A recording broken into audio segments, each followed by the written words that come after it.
This is HTML lesson number 35. Now we should add a border to our table. How are we going to do that? Okay. File, Open. We're going to open the My Documents folder. We're going to open up then the HTML student folder, and when we do, we're going to find table 1, because remember, the HTML student folder is inside the My Documents folder. Okay.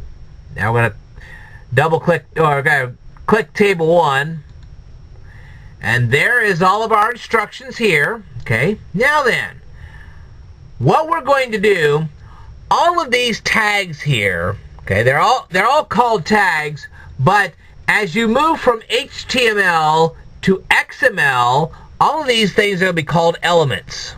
These are all elements. Okay. Now the thing is, we're going to add something called attributes to our elements. Okay. Now let's add an attribute right here. This is the table element. We're going to now add an attribute. Okay.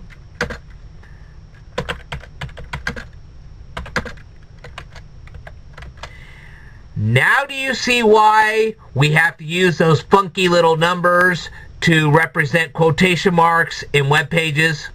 This is why. Okay. Alright, now let me show you this right here.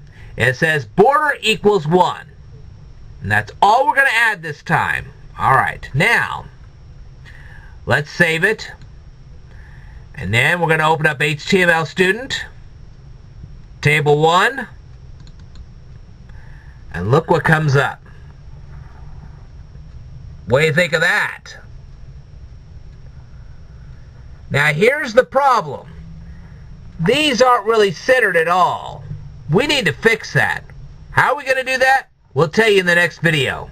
Alright, I will tell you more in a future video, so I want you to stay tuned.